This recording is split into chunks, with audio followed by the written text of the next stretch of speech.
لبيك اللهم لبيك لبيك لا شريك لك لبيك إن الحمد والنعمة لك والملك لا شريك لك.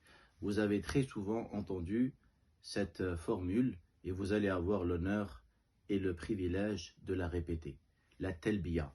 La talbiya pour les pieux prédécesseurs, c'est ce qu'on appelle shi'ar al-hajj, c'est l'emblème du pèlerinage. La talbiya pour certains pieux prédécesseurs, également, elle a été qualifiée de zinatul hajj. Abdullah ibn Zubayr, il a dit at-talbiyatu zinatul hajj. La talbiya, c'est la parure du pèlerinage. C'est la parure du pèlerin.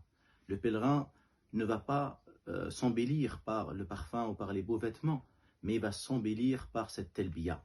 Elle est également shi'ar al-hajj. On raconte que Saïd ibn Jubayr, qui fait partie parmi les tabi'in, il est rentré un jour alors que les pèlerins étaient à Mina, il leur a dit, il les a réveillés, réveillez-vous, réveillez-vous et faites la talbiya, car la talbiya est l'emblème du pèlerinage. Labbaik Allahumma labbaik, labbaik la sharika laka labbaik, innal hamda wa ni'mata laka wal mulk la sharika lak. Le terme labbaik dans la langue arabe, on l'utilise quand on répond à l'appel de quelqu'un. Il y a plusieurs manières de répondre à l'appel d'une personne qui nous appelle.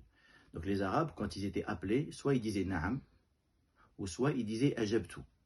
Mais quand cette réponse voulait être empreinte de vénération, de respect et d'humilité, alors ils choisissaient le terme labbaik. C'est pourquoi le terme labbaik était prononcé par le servant quand il était appelé par son maître. Il était prononcé par l'élève quand il était appelé par son shir, ou il était prononcé par l'enfant quand il était appelé par son père. Car le terme labbaik, il est empreint de vénération, de respect et d'humilité. Et c'est ce terme-là que le croyant va répéter très souvent pendant son état de sacralisation, parce qu'il répond à l'appel d'Allah Azza wa Jal. Car Allah subhanahu wa ta'ala a appelé les gens à effectuer le pèlerinage. Dans le verset de Surat al-Hajj, Allah subhanahu wa ta'ala dit وَأَذِّنْ فِي النَّاسِ بِالْحَجِّ يَأْتُوكَ رِجَالًا, et appelle les hommes à faire le pèlerinage, ils viendront à pied, et sur toute chamelle. On lit dans l'explication de ce verset que quand Ibrahim alayhi salam a terminé la construction de la Kaaba, Allah subhanahu wa ta'ala lui ordonna d'appeler les gens à faire le pèlerinage. Et Ibrahim il dit, Seigneur, comment ma voix va-t-elle parvenir à tous ces gens? Allah azza wa jalla lui a dit, à toi d'appeler et à nous de faire parvenir. Alors Ibrahim a escaladé la montagne de Safa, d'autres ils ont dit c'est le maqam, et il a appelé les gens à faire le pèlerinage, et cette voix est parvenue aux hommes, qui étaient dans les reins de leur père et dans les matrices de leur mère. Et voilà que depuis cette époque-là, génération après génération, les gens répondent à l'appel d'Allah Azza wa Jal avec cette formule empreinte de vénération et d'humilité, Labbaik Allahumma labbaik, labbaik la sharika laka labbaik.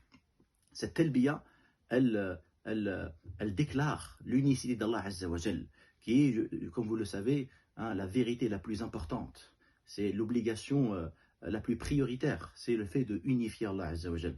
Allah nous a créés pour l'unifier. Il a envoyé tous les prophètes et il a révélé tous les livres afin qu'ils soient unifiés, afin qu'on ne donne aucun associé à Allah subhanahu wa ta'ala. C'est pourquoi le pèlerin, pendant la talbiya, il doit vider son cœur. Il doit y avoir aucun attachement pour autre qu'Allah Azza wa Jal. Il doit se consacrer pleinement et entièrement à Allah subhanahu wa ta'ala, et en répétant cette talbiya pour renouveler son unicité et renouveler son monothéisme.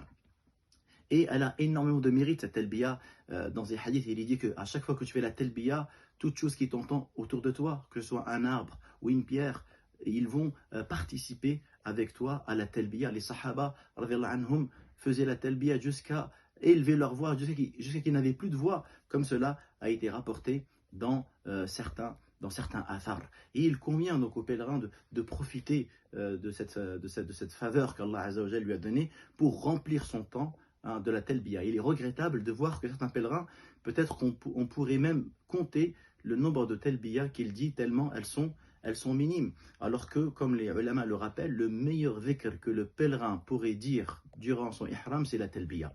C'est la meilleure évocation que peut dire le pèlerin. Certains ulama disent même qu'il aura plus de récompenses qu'en lisant le Coran. Pourquoi? Parce que la talbiya, elle a un temps défini.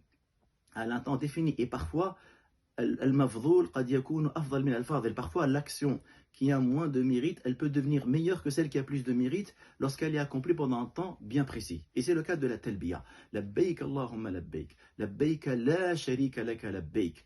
Innal hamda wa ni'ma. La louange et le bienfait et la grâce, lak, à toi. Et là, le pèlerin doit vivre la talbiya avec son cœur et se rappeler des nombreuses faveurs d'Allah Azza wa Jal, qu'Allah t'a guidé vers l'islam, qu'Allah t'a accordé la santé, t'a accordé une femme, t'a accordé des enfants, qu'Allah subhanahu wa ta'ala t'a accordé le pèlerinage. Combien de gens qui sont plus riches que toi, combien de gens qui sont meilleurs que toi et n'ont pas pu justement se rendre dans ces lieux sacrés à ce moment-là pour effectuer le pèlerinage. Et Allah Azza wa Jal t'a donné ce bienfait énorme et t'a accordé cette grâce de faire partie justement des pèlerins de cette année. Donc apprenez cette talbiya et méditez-la et prononcez-la avec vos cœurs, avec vos langues. Labbaik Allahumma labbaik, labbaik la sharika laka labbaik, innal hamda wa ni'mata laka wal mulk la sharika lak.